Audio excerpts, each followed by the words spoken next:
So Carnival made a big announcement that could affect your cruise in 2022, 2023, and beyond. And it really did have me wondering, is cruising ever going to get back to normal? Hi there, I'm Ilana from the website lifewellcruise.com. Welcome back to my channel. Now, I'm going to be honest, I love cruising and I'll do pretty much anything to cruise, especially right now because I want cruises to be safe. I want traveling to be as safe as possible. But I don't know what I think about Carnival's latest big announcement. It really was announced across all social media. So I do want to talk about that with you in this video. And really there is some good news that has been announced as well. But this news really might affect your cruise and I would like to know what you think. Now, before I get started, I did want to mention that if you like this video, if you find it helpful, informative, or enjoyable in any way, then please do give the video a big thumbs up. I really do appreciate it. And of course, please subscribe to the channel if you haven't done so already. Okay, let's get started. So first, let me give you a little bit of a catch up about the news in case you haven't heard. So basically on January 21st, Carnival did make an announcement and they announced quite a few things. But one of those things, so to start off with, I guess the potentially good news, is that they are using Verifly. It's going to be a pilot program that they do intend, if all goes well, they intend to roll this out throughout the rest of the fleet pretty quickly. So basically starting this week on Carnival Mardi Gras, leaving from Port Canaveral, they are going to be using Verifly. Basically what this is an app, and what you would do is you would upload in advance your vaccine, proof of vaccination. You would also upload your proof of having a negative COVID-19 result. So you do this all in advance, and what they say is this is just going to be much more efficient, and this is going to end up having like quicker embarkation times. So this is potentially something that could be good for future cruises on Carnival. Now, the other thing that looks like it could be good news for cruisers is that they are looking into more testing options that will be on site right at the cruise terminal.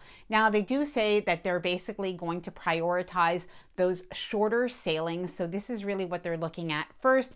And as well, you will have to pre-register if you do want to have testing done right at embarkation, and it will be capacity controlled. Now, with the fact that a lot of people say that it is hard to get a test these days, especially for travel, this does seem like something that is good. I actually think most cruise lines really should try to partner with somebody to at least provide this for people who aren't able to get that test done in time.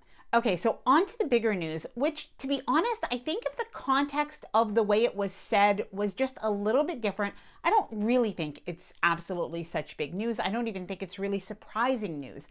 But there was one caveat to it that I do think maybe it surprised me. So you let me know, please, if it surprised you. And basically what they've said is their health protocols, the have fun, be safe health protocols, that they will continue on Carnival for the foreseeable future. So basically, there is no end date. So usually when cruise lines do put out their protocols, they might say this is good for the next 60 days. Maybe they even say it's good, I don't know, until April 1st or July 1st. We have been used to things going in increments, maybe even in terms of 3 or 4 months. But we really haven't, to my knowledge, had any cruise lines that have really said, there is no end date. This is the way it is for the foreseeable future. And they've really outlined this on their website, and I really do applaud them in a way for being really frank, being forthright, very clear. So I do think that that is something good. There's definitely no ambiguity. And basically what they've said is that masks, so that policy that you have to wear masks at embarkation, at disembarkation, as well as on the ship when you are inside, unless you are eating and drinking, that is going to continue. As well, this includes the sip and cover rule. Now, on my recent cruise, it was on Princess, but I experienced that, and that basically was when you were in the theater or maybe watching one of the audience participation game shows, that you did have to wear your mask, and when you did take a sip of your drink, you take a sip and then you had to like cover with your mask again. And honestly, I do think that during these times with this variant being so contagious, I really had no problem with this. So I'm really not complaining about the rules, but just kind of to let you know what this is. There will continue to be no smoking in the casinos, and the pre-embarkation day testing, that's the testing that basically, as per the CDC requirements, needs to be done in the 2 days before your cruise. So that is going to continue to remain, again, for the foreseeable future. And of course, the biggie, I think this is not unexpected, but the fact that all passengers need to be vaccinated, well, that is going to continue as well for the foreseeable future. Now, they do still make some exceptions for medical exemptions. They do say a small amount, as well as for children that are under 12. So there are some different, more strict guidelines, some things like that. You could check out any of that information on the Carnival website, but basically that is going to still remain, but they are asking all passengers to be vaccinated. Now, a lot of people want to know, what about boosters? Because definitely there was some talk about boosters, and are they going to be mandatory with Carnival? So right now they are not mandatory on Carnival. However, what they do say and spell out quite clearly is, if the CDC does say that to be fully vaccinated, you need to have a booster, then that will be the definition for Carnival as well.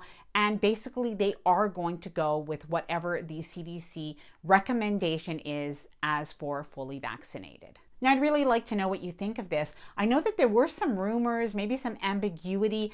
Some people saying that Carnival was actually going to remove the vaccination requirements for passengers. I don't think Carnival ever said that, but I definitely did see some headlines that were stating this. So perhaps they just want to make things very, very clear, remove all of that ambiguity, so people know when they are booking a Carnival cruise that they do need to be vaccinated, that they do need to follow all these protocols. So maybe that's just why. But I did really kind of wonder about why they're saying really for the foreseeable future. If I'm being honest, during this time that we have this surge, I am completely fine with all of the protocols. But I would like to think that they're actually going to be able to go away, and that with time, things will get back to normal. Whatever that normal is, I know it's a slow process, and I'm totally fine with that. But I would like to think that they will change. Now, they do say things can change, so that's a good thing. But what do you think? What is the reason for this? Are they just trying to make sure everybody understands, and that they don't have people going on the cruise ships and refusing to wear masks, and they don't have any problems? Is that why they're doing this? Please let me know your thoughts in the comments below. And I do have another question for you. I don't talk about cruise news that often on this channel. I do sometimes, but I'd like to know, is this something that you'd like to see more of? If I did a once a week recap, what would be helpful for you? Or would you prefer to discuss one of the big topics? Let me know your feedback. I like to hear from you. If you did enjoy this video, please do give it a big thumbs up. And of course, please subscribe to the channel if you haven't done so already. Bye for now. Happy cruising.